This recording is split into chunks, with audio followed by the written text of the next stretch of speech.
Hey guys, it's Marv here from ZeroSpace. Today I want to talk about crowd simulation and how important it is to get right for a real-time strategy game. Also, I'll talk about how Age of Empires used some decent design choices to simplify their crowd simulation, and how StarCraft 2's crowd simulation, even having been refined for so long, still has a few problems. What those problems are, and what we can do to solve all of them. If you haven't played RTS games before, you really should try one. The feel of building a base, commanding large armies, and then moving them about and crushing your enemies can be so satisfying. Okay, back to pathfinding. What is crowd simulation? A lot of the good feel or frustration that players can have when playing an RTS come from having what most people consider good or bad pathfinding. But crowd simulation, which is separate from pathfinding, oftentimes contributes more towards the feel of the game. In game development, the term pathfinding is used when we talk about finding a path from point A to B while avoiding static obstacles along the way. Typically, this is done by way of a nav mesh that is built based on what terrain is pathable and what static obstacles are not pathable. And games typically use A star or a modified version of A star to go find paths. But in an RTS, units don't really pathfind around other units. They only pathfind around these static objects. The nav mesh is too expensive to build each iteration as units move. And the faster units move, the more it becomes unfeasible to have units affect the nav mesh at all. So pathfinding is really about avoiding buildings and terrain in an RTS. That's where crowd simulation comes in. Crowd simulation is what determines how well the units can avoid each other.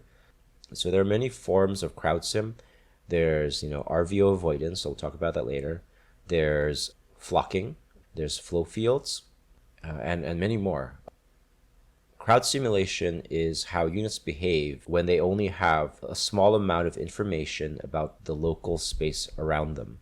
It's as if you knew you had to get to one point of the restaurant to the other point of the restaurant, but you could only ever see people 3 feet in front of you. You can still see the whole layout of the restaurant. You can still see your goal. But if people make a wall around you, it's hard to navigate to get to your goal.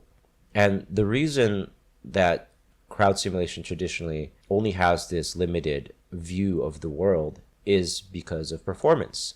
It's very expensive for units to have to be paired up with every other unit, if you break it down to grids, let's say in the grid, to be able to calculate paths at every frame. That's an exponential problem.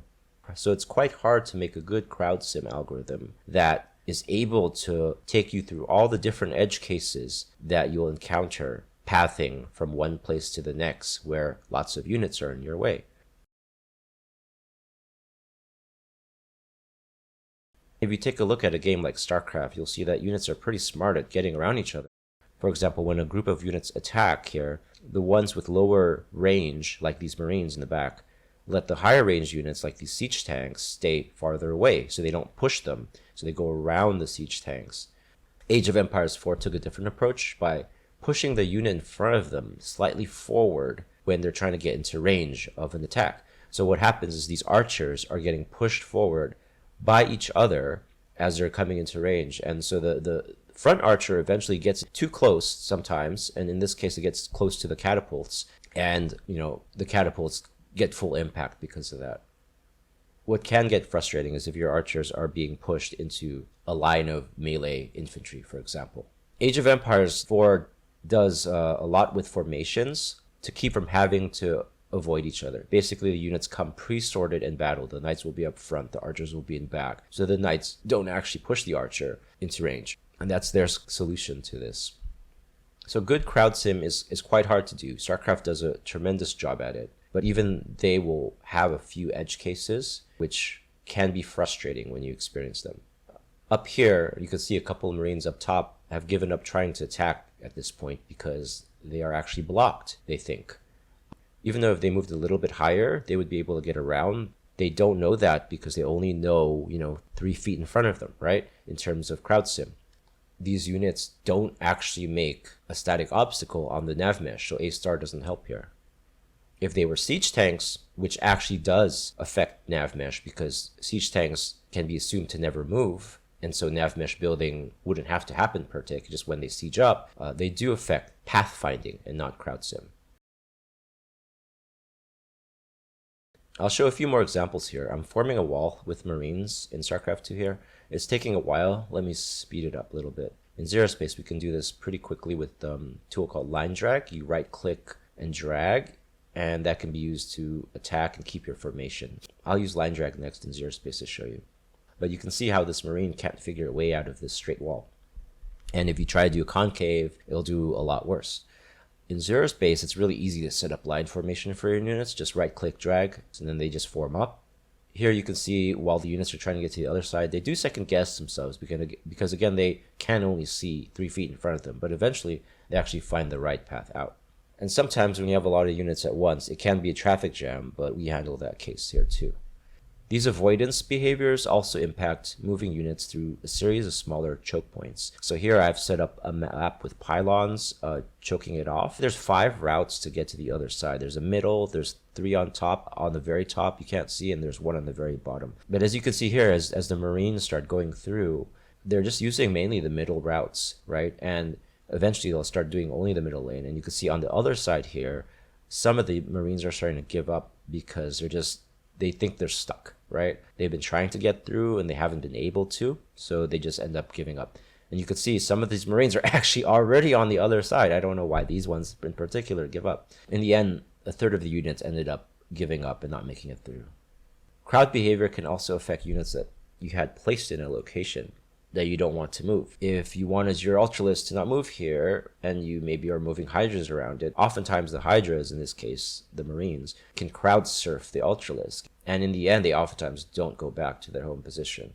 ZeroSpace uses collision tiers to avoid things like this, allowing bigger units to not be moved by smaller units around it. But you kind of need good avoidance behavior to be able to get around those clumps of bigger units. If you don't have the best avoidance behavior, you're going to get even more stuck, right? The small units will actually catch on the bigger units if the bigger units are making any sort of a wall.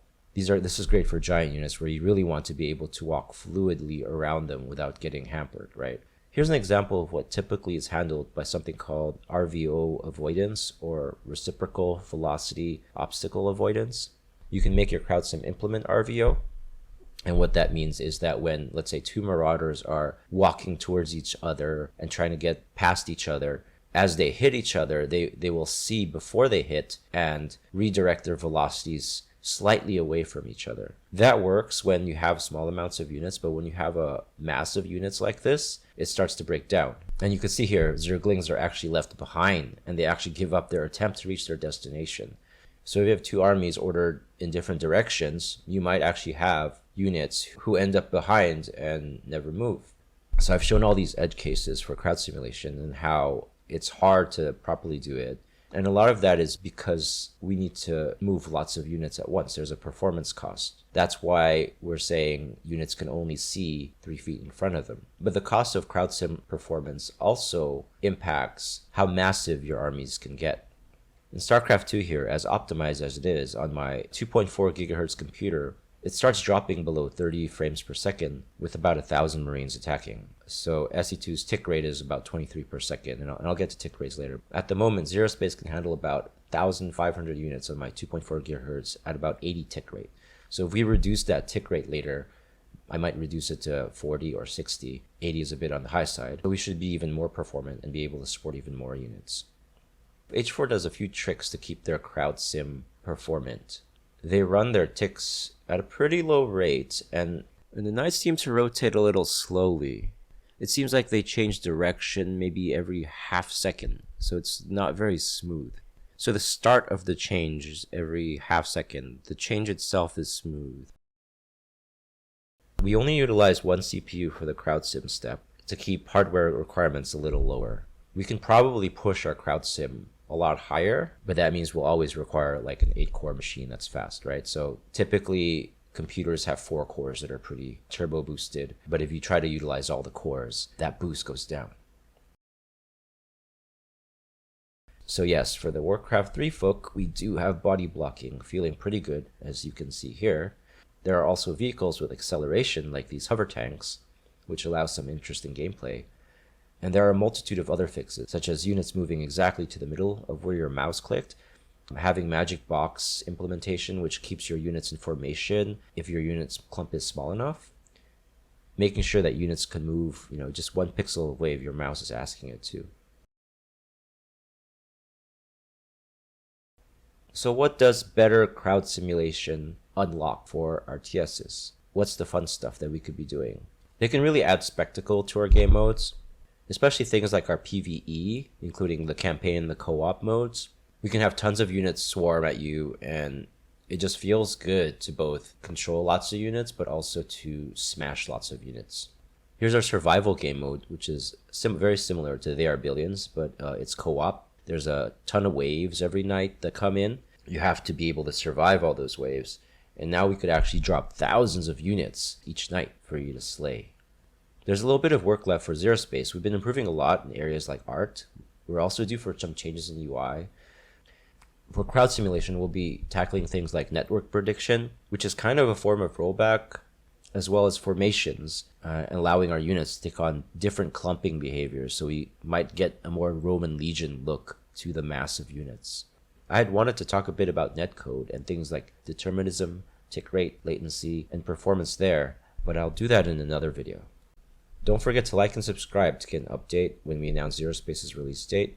Read the Steam page linked below if you want to know more about the game. And please wishlist us. Sharing the news about ZeroSpace and wishlisting are 2 ways we're given more eyeballs from Steam. If you think I should make more videos about different topics on ZeroSpace, let me know in the comments below. What topics are you guys interested in exploring? Thanks for watching. Bye.